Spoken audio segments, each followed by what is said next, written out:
hindi siya makakounted na absent ka. Yun yan. Delete, no? Guys?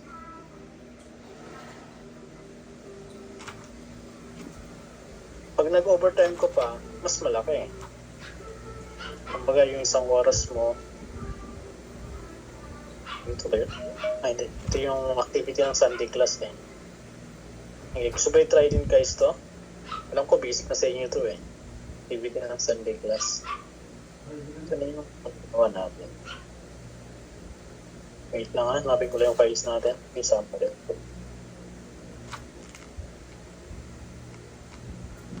Use natin mga handwriting. Okay. Chapter 36.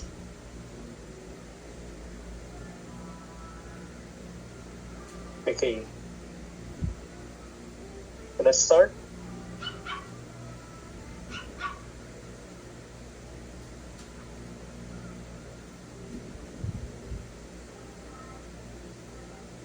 Start na po tayo. Last time na may pinagawa tayong activity nyo, di ba? So, nagawa po ba yan? Nag-end tayo dito sa grammar 1 ng chapter 36. Dito kay Dun. Okay? Si grammar suffix na saka niyan. Okay? This is a suffix na pwede mong i-add sa adjective and pwede rin i-add sa verb. Pero kapag sa verb siya naka-attach, ibig sabihin nun, dahil dito sa binigay sa book, ang example po dito is kapag nilagay sa verb, is nagiging past tense po siya. Yun yung pag-describe sa noun, pero yung kilos niya is naka-past tense. So, yung example natin dito, di ba? Ng Monday, for example, nakalagay siya kay Mokta o Gunumshi. So, yung pagkain na kinain. So, i-describe niya yung noun base sa kilos na ginawa. Pero kapag naka-attach naman siya sa adjective, so, i-describe niya yung noun kung ano yung katangian ng noun.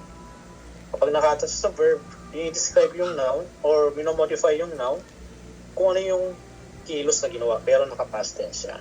Okay? So, yun yung paggamit. Pinaka short explanation lang sa paggamit nitong grammar suffix na dun sa kasi niyon. Okay? Dun kapag ending consonant and niyon kapag ending vowel and ending a consonant na learn. So, bago tayo mag-proceed sa panibagong lesson, no? Sagutan muna natin yung inyong assignment. Okay? O yung activity. Pinagawa ko sa inyo kahapon. So, that is 3 and 4. Okay? 3 and 4. So, pag-check na lang po yung inyong ginawa. So, sabi natin nung last meeting natin, no, kasi yung mga i-analyze natin dito is medyo mahaba na. So, para mas madali natin i-analyze yung isang sentence or yung isang long sentence, kailangan natin i-phrase by phrase. Kumbaga, i-sort natin. Hati-hatiin natin. Okay? Bago natin sila pagsama-samahin para mas madali siyang i-analyze. So, dito, yung activity rito is pipili tayo ng words na ilalagay dito sa blank. Okay? So, number 3, papasahin natin. So, 8네 공장에서 blank 제품을 주문 업체에 보냈어요. 주문 업체에 보냈어요. Ano lang si 업체? 업체 is? Company. Okay, company. Anong company to? Di ba meron tayong dalawang company? Si Huesa, saka si Other Opche. Company sense. Okay, the other company. Okay, yung partner na company. Yung tawag ng company sa kanyang kako-company. Okay, yun. Okay, kapag nagtatawagan yung dalawang company. So, ang tawag niya sa isang company is Opche. Hindi niya tawagin ng Huesa. Kung hindi Opche ang nagtatawag sa kanya. Ito yung mga company, for example, yung factory namin, di ba? Meron kami pinag-deliveran or pinagkukuhanan ng supply. So, ang tawag namin sa company na yun is Opche. So, dito nakalagay, 주문 Opche. Ibig sabihin, 주문 is order. Order. Diba? So, yung umorder na company. Yan po yan. So, sinend na sa company na nag-order. Yan po yan. So, dito, ano kaya pwede natin ilagay bago natin siya i-analyze? So, Ojonek, kung dyan iso. So, ang ating gagawin dito, okay, may nag-message. Nag-subject companies po. Yes, pwede po siya. Okay, mga subject companies, mga partner companies. Yes po. Okay, basta ang ibang tawag ng company sa company nila, sa ibang company. Okay, pwede yung mga branches, pero branches hindi. That is, pag kasing branches, for example, factory 1, factory 2, ang tawag nila eh. Kongjang, Ilkongjang, yun po yun. Pag mga branches nila. Sabi nilang Ilkongjang, that is main. Ilkongjang, that is second branch. Yan, second factory. Parang call sign nila sa isa. Yes po, parang ganun po. Ang may dating po. Ang magiging parang ganun po yung magiging dating po. Okay? So, dito ano kaya yung ating pwedeng ilagay sa part na ito?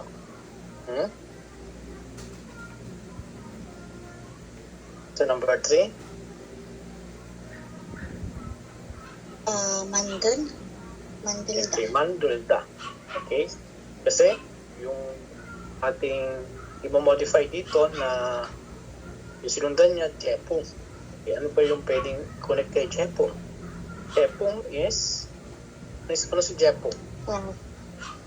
Product. Items. Okay, Jepung is products. Okay, ito yung products na ginawa sa isang factory. Ang tawag po doon is Jepung. Ito yung finished product po. Okay? Jepung. So mamaya, pag na-encode natin yung mga iba, i-explain ko sa inyo yung mga difference nila. Kasi pag sinerch nyo yan sa mga translator app, marami lumalabas na products. Okay? Meron pa rito yung sa Sangpung. Sangpung. Okay, Sangpung is also products. So, ang difference lang ito guys, no? Ang Jepung po, ito po yung products na galing sa factory. Kumbaga ito yung manufactured products. Itong Sangpum, okay, ito na yung mga naka-display po sa mga store, bibilan. So yung may mga nakalagay, may mga price tag na po. Okay, kumbaga ready to sale na po. Okay. Ito po yung products na yun. Okay, products. Ito, manufactured. Okay, ito products naman na ito is, pwedeng ito sa English, yung pwede ng pang benta. Okay, kumbaga, kapag deliver pa lang, for example, sa isang mall, okay, meron dong ginawang sapatos. So, deliver ng factory, yung sapatos, so ang tawag sapatos na yun, Jepung. Okay? Pero kapag binenta na ng mall, yung sapatos na yun, ang tawag sa products na yun is Sangpung. Nagets so guys yung difference niya? Okay? Yes. Jepung is from the factory. Products na ginawa by its factory. Sangpung, ito yung products na meron na sa tindahan. Okay? Products, store na lang. Okay? Ayan, store. Okay, meron na sa tindahan. Yan po yung difference po niya. Okay? So, ngayon, sabi natin is mandulta. So, ang ating after dito is mandulta. That is to make products. So, para may apply yung ating si suffix na ul, sino yun? Kukonjugate natin si mandulta. O, paano pag-conjugate yung mandulta? Mandulta, get the root word, mandul. So, ang ating verb stem is ending L. So, sabi natin kapag nag-end kay L, Okay? Ang ating isiping suffix is si N. Okay? So dito, kung N ang ating gagamitin, hindi natin pwedeng insert ng dalawa si N dito. Hindi pwede. Kaya need natin tanggalin si L para mailagay si letter N. Kaya mandun. Okay? So pag naging mandun na, so ang meaning na po niya is magiging past tense na po siya. Okay, mandun. Kasi na-conjugate na po siya. So, past tense siya na minomodify yung ating noun na chepo. Chepo means product. So, sabihin, mandun, made. Okay, past tense or ginawa. Ginawang products. Okay? So, i-analyze natin ngayon. Kasi sabi ko sa inyo na ipi-phrase by phrase natin. So, dito, first phrase is ojon. Ojon eh. That is a time phrase. So, ojon. Ojon eh. Second is yung ating place. Okay? It is kongjang eso. So, eso, that is a place marker.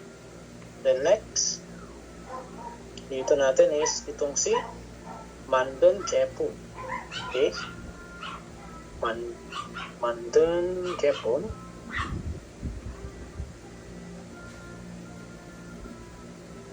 Okay, guys, na-check ko yung mga ginawa ninyo, yung mga synaptic news, almost correct po. Okay, all correct naman po yung ating pag-analyze. Okay? The next is, so hanggang dyan po yan. The next is, 주문 업체, that is the company who ordered.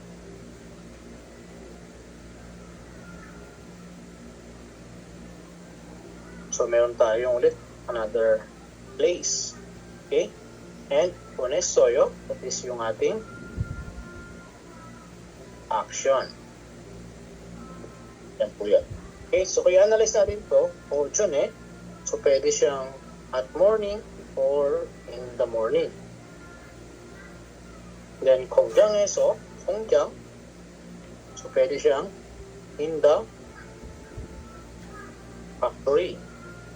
Mandun jepum, that is made products. Okay? And then, 주문 업체. So, object, so to company who order. And then, 보냈어요. So, to send. So, past tense, that is send. Okay? So, dito, walang naka-specific na subject. So, sabihin, ang subject is yung taong nagsalita. So, pwede natin sabihin, I. Okay? So, I sent the made products in the factory at morning to the company who ordered. Yan po yan.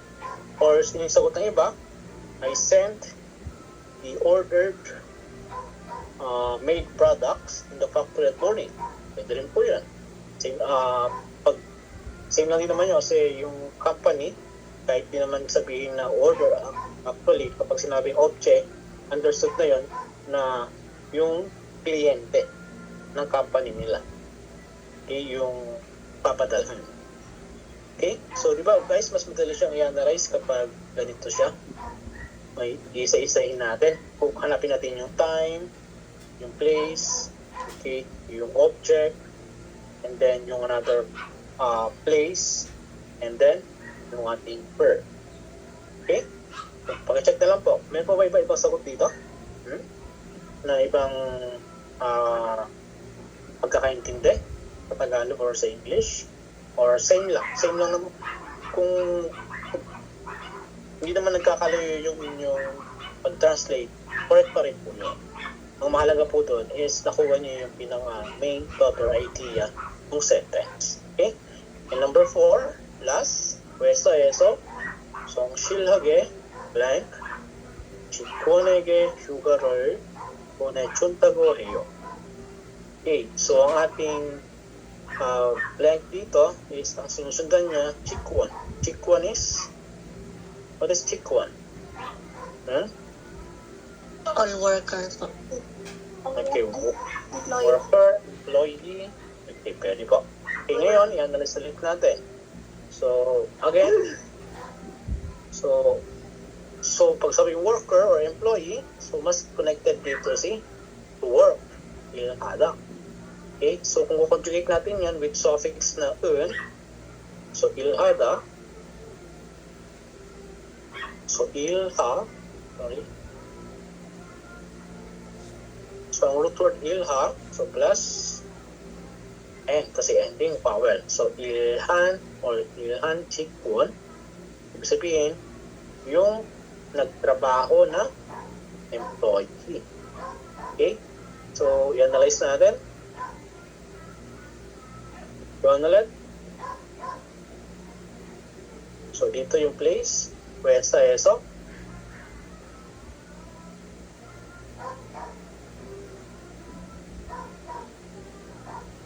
And then, Songshil.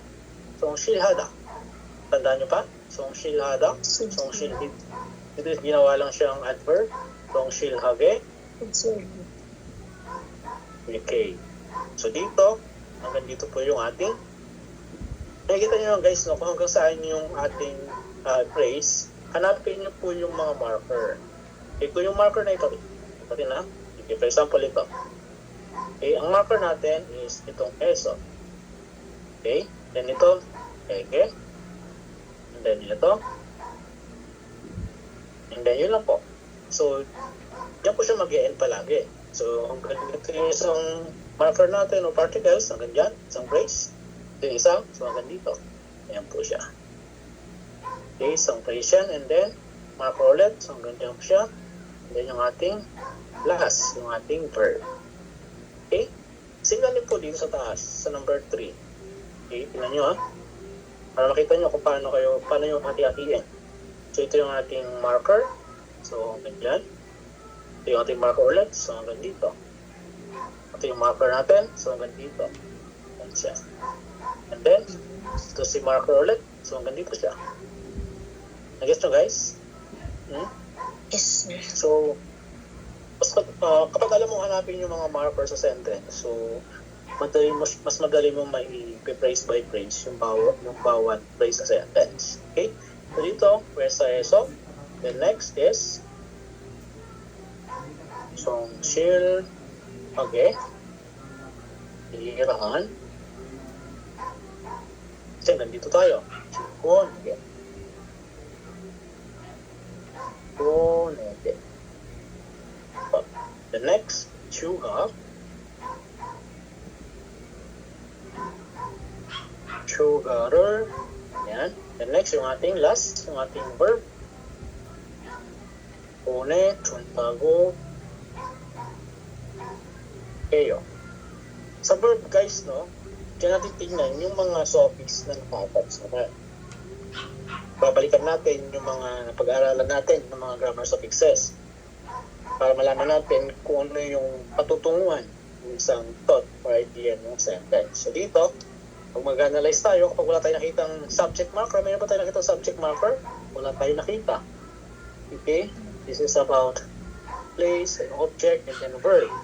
So pag walang place, ay pag walang subject marker, ibig sabihin, ang nagkasalita is yung speaker. Okay, yung taong nagkasalita. Okay, yun yung subject. Okay? So, dito, meron tayong nakita na suffix na tago hada. Okay? Tandaan nyo pa si suffix natin. Yes. Tago hada. Ano ibig sabihin nito? Ito yung He said. They said. They said. Okay? Yung sabing they said or yung may nagsabi. Okay? So, they said. And then, une, chuda. So, pag tinanggal natin dito yung suffix na tago eyo, ang may iwan dyan is une, chuda. Ito po yung verb stem natin dyan. May iwan. Okay? Punechuda. So dito, meron po naka-attach dito na conjugation. Okay? So dito, andyan po si suffix na o para mag-connect po yung dalawang yan. Okay? Punechuda. Actually, ginagamit itong suffix na a or o pang connect sa dalawang verb na may kaugnayan sa isa't isa. Okay? Another example dyan is itong si Manduro Mokta. Okay? Manduro Mokta. Okay? That is, gumawa ng pagkain at kinain. Okay? Another one is Sachuda. Sachuda. Ano yung sa? To buy. Chuda, bigay.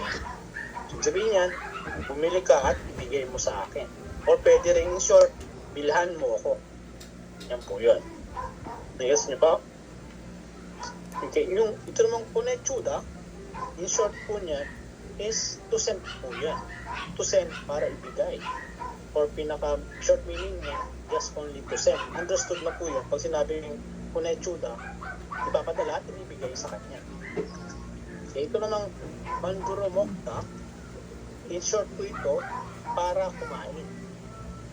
Okay, Manduro Mokta, Manduro Mogoyo. Pag sinabi natin, Umshibel Manduro Mogoyo, understood na yan na para kumain ng pagkain. Kahit hindi mo nabanggitin yung gumawa at kumain. Gumawa ng pagkain at kinain. Okay, pag ganito kasi ginamit natin ng hour o, meron pong dalawang verb yan pero nagbibigay lang ng one meaning. Okay, gaya ito, Sachuda. Okay, bumili at ibigay. O in short, pwede sabihin na bilhan mo ako. I guess nyo guys, yung term niya, yung paggamit ko. Okay, so, ulitin dito, Sacho. Okay, so Sacho, ibig sabihin na bilhan mo ako. Okay, pero kung intindi natin ng word by word, bilhan mo ako at ibigay mo sa akin. Di ba, parang medyo awkward na yun pag yun ang translation. Pagkasama sa tao, bilhan mo ako at ibigay mo sa akin. Okay? Nagsabi ka pa na bilhan ko na, ibigay ko rin pala sa'yo. Automatic na yun, ibigay ko sa'yo kasi sinabi mo nga nang bibilang ko eh. So, same na din po dito. So, pinaka-short meaning po nito is to send. Punechuda. Understood na yun na ibibigay sa kanya. Kaya pinadala. Okay? Pag yan po ginamit natin, punechuda. I guess so guys, kung sabihin nito, Punechuntago heyo, they said, okay? They said, they will give, okay? So, bakit will? Okay? Bakit will na magiging translation natin? Yan. Sabihin ko sa inyo, ha? They said, they will send. Okay, they will send or they will give. They will send or they will give. What? Sugar. Sugar is? Vacation. Okay, vacation. Okay? And the next is 성실하게 일한 직원에게. Okay? 성실하다. Okay, sincere or diligent, mga masipag na magtrabaho. The next, ilhan, chikwan. So, ilhan, that is past tense. Diba sabi natin kapag ginikitan ng suffix na will. Okay? Ito yung verb, may nakawas na will. Ibig sabihin, work. Okay, work. Chikwan, so natin employee mo lang. Or worker. Employee. 성실하게, that is sincere.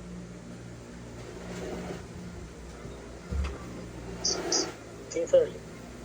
Okay? So, sabihin, sincerely work employee. Okay? Or employee work sincerely. Okay? Employee work sincerely. And then, Wesa eso, that is in the company. Okay? So, Analyze natin.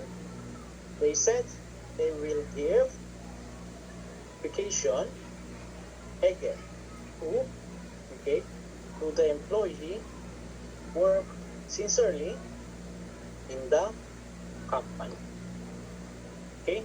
Or pwede rin namin sabihin, or they said they will give vacation to the employee sincerely work in the company. Pwede rin po yun, guys. Okay? So dito, bakit naging past? Bakit naging future tense? Okay? May present tense naman ito. Dito kasi guys, no?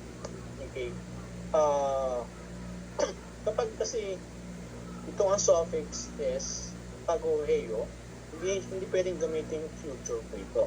Kung gagawin natin future tense yan, ang sinabi niya ngayon, is na magiging labas po dapat, yes, di ba sabi natin kapag future, ang ating gagamitin suffix, tandaan nyo pa, na same lang din, siguro, korago, ada.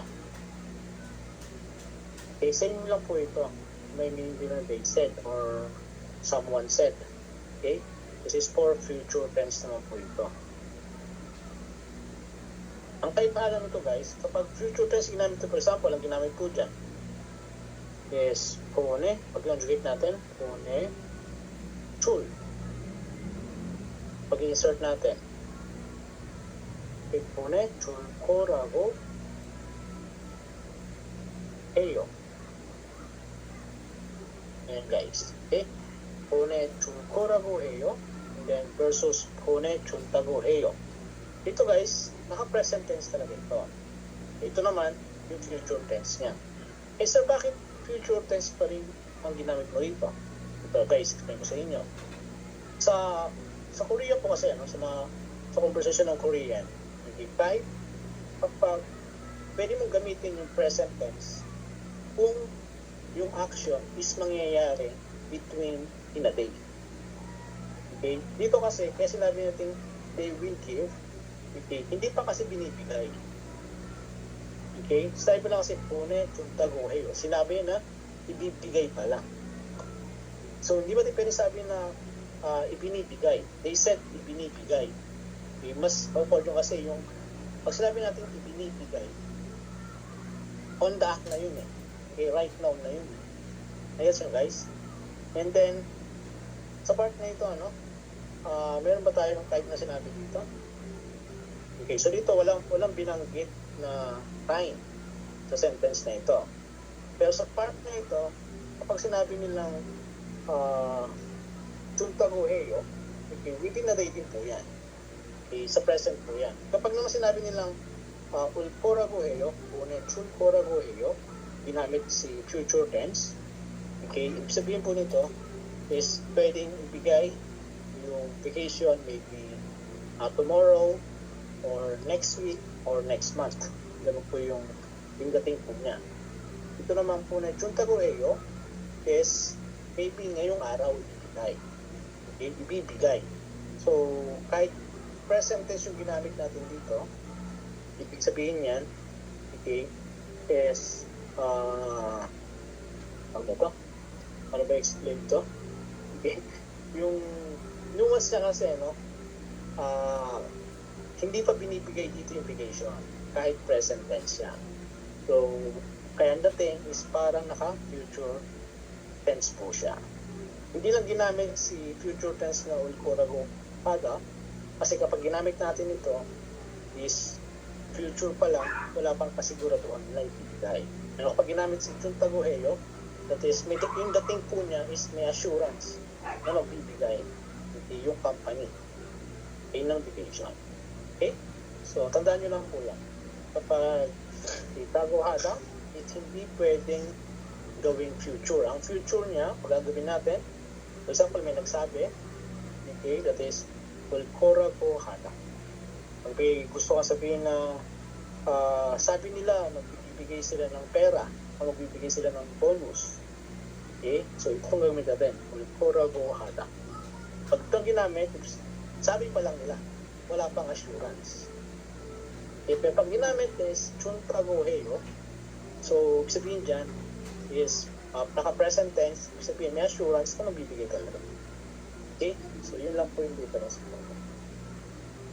Nagets na po? Okay. Any question, guys? So, huwag yung makalimutan, guys, ay yung mga ating mga napagdaan ng lesson, no? Ayan. Yung ating mga nakaraang suffix, tago. Okay? Ayan. And, activity number 2, nasagutan ba ito activity number 2? Hindi. Hindi po. Okay, so ito yung activity nyo ngayon. Sasagutan ko yung 1, 2, 3, 4 kayo naman. Okay? And then, i-analyze. So, number 1, ay try mo natin yung si Pogi. Okay, para mayroon kayong activity. Okay, practice nyo kayong mag-analyze, ha? Kasi yun ang focus dito sa book 2 or on sentence analyzation. And then, sasabayin din natin ng listening. Kasi, tawag nito, mas isip ko kasi baka biglang magkaroon ng exam, ma-rush tayo. Kaya, kung kakayanin, nakisabay ko na rin yung listening sa pagpapaliwanag po. Okay? So, sa listening kasi, ang mahirap na sa listening, kapag hindi mo alam i-pronounce ng tama yung mga words, may hirapan pa rin pakinggan. Okay? Kaya advice ko sa mga nahirapan sa part ng listening is more practice sa reading lang. Okay? Para maging aware kayo sa mga maririnig na mga salita. Okay, so analyze natin ito si Pugi, no? So, ang instruction dito is change the sentence as shown in the example. So, para siyang, sa example dito, okay, is dalawa siyang sentence. First sentence, and ito yung second sentence. So, ang gagawin natin ito, is gagawin lang na one sentence. So, analyze natin yung example dito.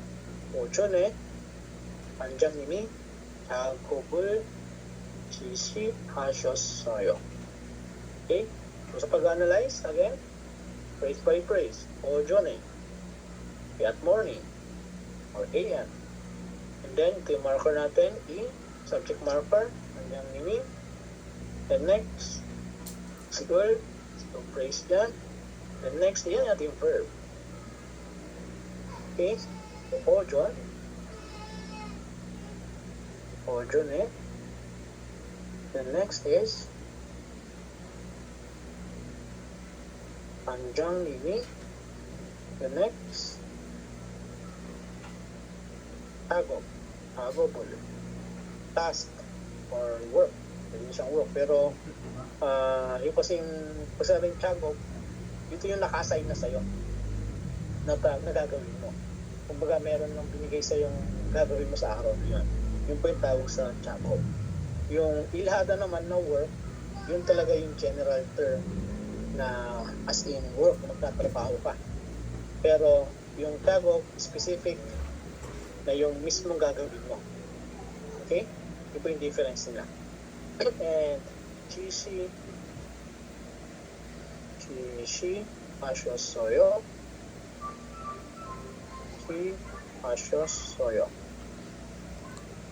Ito guys.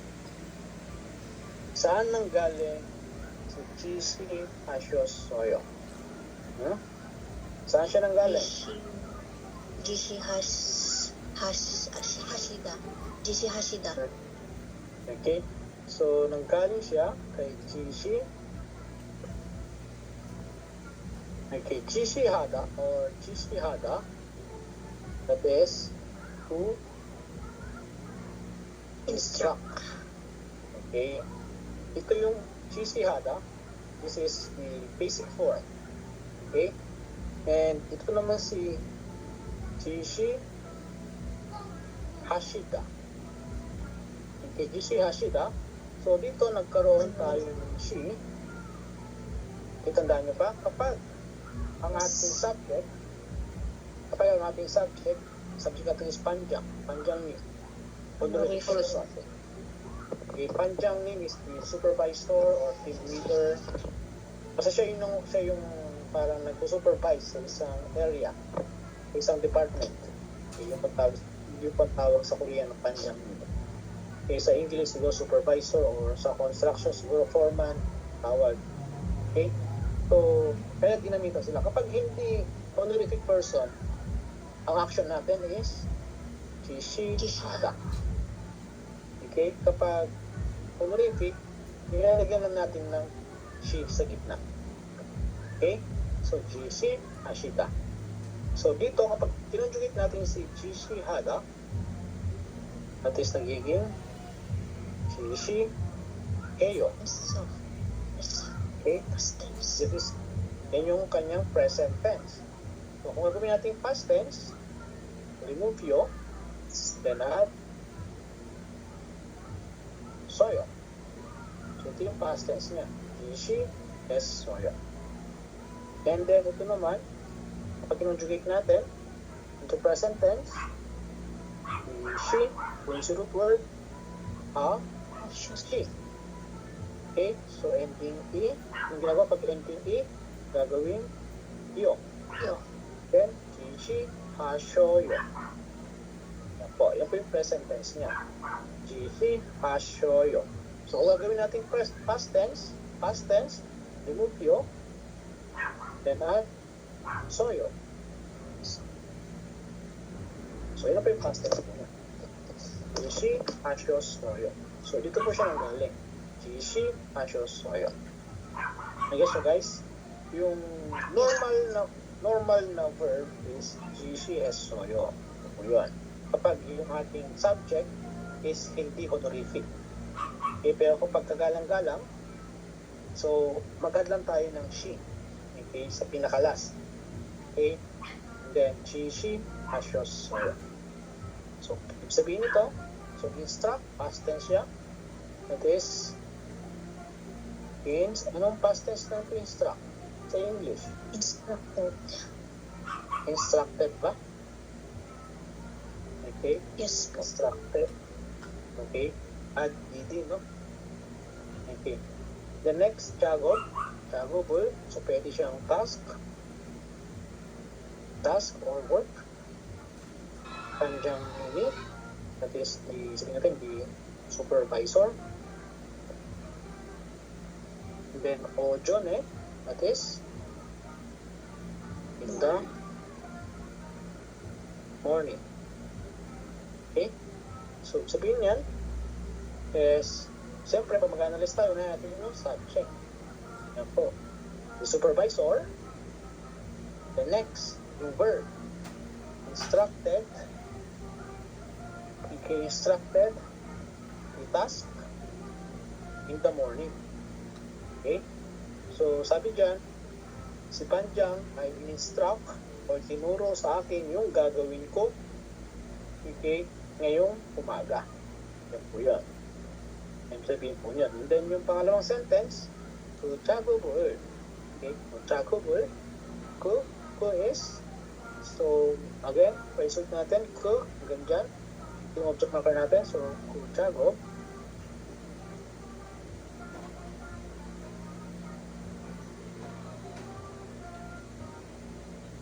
Kuchagob. The next, meron ko ba itong marker nakasama? Wala na, no? Sabihin, ito na yung ating last phrase. Pinaka-verb na rin natin yan. Okay? So, may kasama siyang adverb. Adjective. Ano nga si Mot? What? I cannot. Cannot. Okay, that is, walang kakayahan, di ba? Difference niya kay an, na not is si Mot is cannot. Okay? Hindi kaya. Yan po yun. Hindi kayang tapusin o hindi kayang gawin. So, analyze natin. So, dito, kuchabu word. So, ku is that. That ask. Okay? The next, ajik, montes soyo. Okay? Still Not. can be. Okay, past tense. Or can't finish. Pwede rin. Hindi kayang tapusin. Okay? Kasi, or hindi kayang gawin. Or sa English yun, guys. So, still or can't did not can't live yet. Okay? Kumbaga, adjective sabihin nun, hindi pa Didn't- tapos. Okay. Didn't Kasi do ito, yet. okay. Sa akin kasi ito, adjective motesoyo. Okay, hindi pa rin tapos. Yan po yung dating po sa akin ito. Siguro magic motesoyo. Okay, hindi ko pa rin po nagagawa. Okay, hindi ko pa rin po tapos. Okay, yan po yung ang dating sa Tagalog po niyan. Okay, pero sa English, ano pa sabihin Not sa done yet. English? Parang yan po. Parang not done Okay, yet. not, Hindi pa pwede okay, yun. pwede pa. Okay, not done yet. Okay, pwede pa possible, not done yet. Okay, yan po yun. Okay, kasi baka malito kayo meron dyan hisoyo. Ipilitin nyo i-translate sa ginawa. Okay, hindi kayang gawin. Pero kasi pag sinabi kasi natin adjective motesoyo, ang dating kasi nito, pag ginagamit ko sa Korean, yung hindi pa tapos gawin, yan po yun. O hindi ka kayang gawin. Kasi siyempre, similar yun, hindi mo kayang gawin, hindi mo kayang tapusin. Yan po yan. So, ang dating po yan, yung trabaho kong yan, hindi ko pa rin tapos hanggang ngayon, yan po yun, hindi po yan. So, tsaka po, adjective motesoyo, hindi ko pa rin po siya nagagawa. Parang ganun po yun yan. So, not done yet, pwede po. Okay, may nag-message, not done, not yet done. Okay, thank you, Kimberly. Okay, not done yet. Okay, sabihin yan, that task, not done yet. So, sino si subject? Subject natin, wala nakalagay sabihin, I. So, yun. So, that task, sabihin nun, I'm not done yet. So, that task. Okay, hindi ko pa tapos gawin yung trabaho na yan. Or, hindi ko kayang tapusin yung trabaho na yan. Or, hindi ko kayang gawin. Okay, yung trabaho na yan. Yung pwede sabihin ko yan. Okay? Ngayon, pagsasamahin natin siya. Yun yung gagawin dito. So, para i-combine siya, okay? So, gagamitin natin si suffix na un. Okay? So, saan ba nilalagay si un? Sa verb. Diba? Based sa book, sa verb, sa verb ilalagay natin, no? Pero kung tutusin, kahit sa adjective, pwede sa ilagay. Pero dito, sa activity, sa verb po siya nakafocus. Okay? So, sa first sentence natin, ano yung verb natin dyan? Yung verb natin dyan? Okay? Itong si Jishi Hashida. Okay? So, Jishi Hashida, yung ating verb, ang root word is Jishi Hashi. Yan, Jishi Hashi. So, makita nyo dito, yan po, Jishi Hashi. Yan po. So, dito, meron nakalagay na letter N. Na-conjugate na. Kaya naging Jishi Hashi. Okay, so, sabihin yan, kapag nilagyan natin, for example, no, si Jishi Hashin, yan po, si Jishi Hashin, saka si Jishi Hashosoyo, is same lang po yan na past tense. Kaya ang kaibahan lang nito, si Jishi Hashosoyo is pang-ending po. I-ending ng sentence. Si Jishi Hashin is sa gitna mo siya makikita. Kasi meron siyang sinusundan na noun dito. Yun yung kanyang modify kung ano yung ginawa niya sa noun na yon. So dito, so may kasunod siyang noun, always po yan. Pag po ginamit natin si suffix na un, always po na meron niyang kasunod na noun at yun yung minomodify niya kung ano yung ginawa sa kanya. Ibig sabihin nito, chagop, chagop is task, and Jishin Hashin, that is instructed. Kasi past tense na.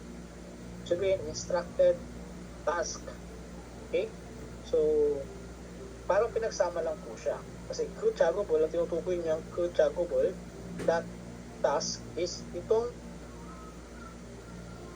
nag-gets nyo guys? Jishi Hashin Chagob. Instructed task. Yes. Okay, yung tinutukoy po niyang kuchagobol. Okay, sa pangalawang sentence. So, ang meaning po niyan is Ojone Panjang Mimi. Sabay tayo dito. So, Ojone Panjang Mimi. So, the supervisor, okay, the supervisor instructed task, I'm not done yet. Okay, so the instructor instructed task in the morning, I'm not done yet. O yan, hindi ko pa tapos yung binigay na trabaho instruct ni Panjangin.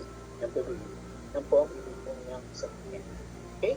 So, dito guys, no?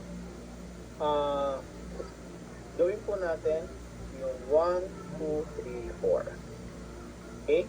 So, mag-resume tayo sa part 2. Natin, video and time. That is 9:55. So, mag-resume tayo at 10. 10. Okay? So, gawin po itong 1, 2, 3, 4. Anong gagawin natin? Okay? So, i-combine nyo po itong dalawang sentence na ito into one sentence. Anong gagawin? Kunin, for example, dito. Sa first sentence, kunin si verb. Anong verb natin dyan? Tojak and soyo. Okay? Tojak and soyo. Okay, so, kunin muna si verb stem dyan. Ano yung root word natin dyan? Ang galing siya kay Tojak, Ada. Diba? So, get the root word, remove the, and then conjugate it with the suffix. Suffix na, turn or nil. Ending consonant, ending vowel. Ending vowel, so just add. So, Tojak. Okay? I-guess nyo guys, and then i-connect nyo na po dito. Yun lang po yan. Okay? And then, try to analyze din po. Kung di pa kaya i-analyze, ang gawin lang muna is construct po into one sentence. Okay? So, resume tayo at 10:10 and then explain na rin natin yung part 2 ng chapter 36. Yan po. And then, natay natin sagutan yung listening part ng EPS topic. Listening tayo ngayon. Isa ka naman na si reading kasi part na rin ng reading itong ginagawa natin. Okay? So, yun lang po. We will back at 10:10. So, try po itong 1, 2, 3, 4. Okay? So, you have 15 minutes